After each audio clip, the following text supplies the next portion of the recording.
What makes you certain to live in reality? Malin said, I am able to feel my surroundings, both physically and mentally. To feel the smoothness of a rose's petals against my fingers, or to feel the light of the sun as it hits my eyes and warms my skin. There is a mental and a physical image, which are intertwined through a nervous system. My brain will be sending signals to one another. Jonas was saying, if I am not certain to live in reality, and what would I live in? In a dream? What would be the consequence? Could I end it if I knew? I need to trust what I experience. Dad said, am I alive or am I just dreaming to be alive? The thought comes up sometimes when I wake up.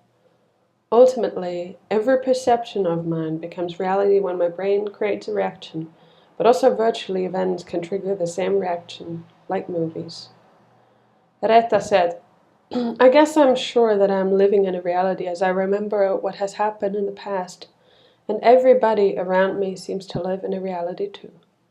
Soon I need to trust people and all the information and knowledge that is in me and around me. Dad was saying, it is known that also artificial intelligence can create a memory. The memory of something that never happened can no longer be distinguished from the memory that actually occurred. To know that I am alive requires the reaction of others. All my thoughts are somehow directed by others, but yet they are my own. What Malin was saying as well was, my reality differs from others. We can interpret people from smiling in a different way. For me, it could be a source of happiness. For others, it could be a sign of weakness. It can be frightening to think of a space without border and without borders, but the worst scenario would be just to accept one single reality. Better accept that things can be outside of our control, reading between lines and understanding that reality is not black and white, but a spectrum of colors. So what I asked them was, are emotions defining living beings? Dad was saying, pain creates knowledge that I actually live. Is that also true for emotions? Malin said, I think that emotions as we know it are connected to the living beings. We're constructed to feel no matter if it is emotional derived from pain or pleasure. Well, Dad then asked, isn't an autist without emotions not a human? Feels a cat catching the mouse joy or compassion with a mouse? Jonas was saying, they are not defining. I mean humans as the highest realm of living beings, at least as we know, not only act because of emotions. They can control and reconsider their emotions, their origins, and the impact they would have. Of course, emotions are a part, but they do not define living beings, at least humans. Malin was saying, we're getting closer to create a system that interprets, analyzes, and mimics the way humans and other animals interact with one another. So, what is living then? What defines a living being in that sense? Is it someone with a beating heart, or is it enough to just be able to feel? My last question was, are you conscious of your thoughts and decisions? Jonas, Curry, what if not? How should I speak if I could not prepare a sentence in my thoughts? How could I plan to do this or to do that if I would not be able to make a thought?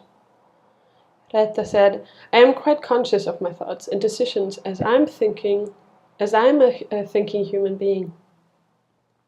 Malin was saying, blinking and gesturing are gestures that happen automatically. If we dig deeper, we often think of ourselves as rational beings with control over our thoughts and actions, and we give reasons and arguments to why they should be valid, which is based on a social and structural norm. Dad was saying, the belief I could make decisions purely rational without any external emotional influence is wrong. Every seemingly conscious and purely rational decision is influenced by the outer world.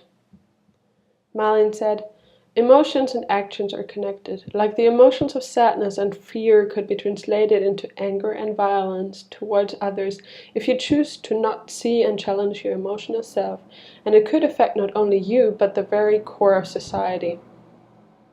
Dad said, At the same time, I do not want to live without feelings and emotions.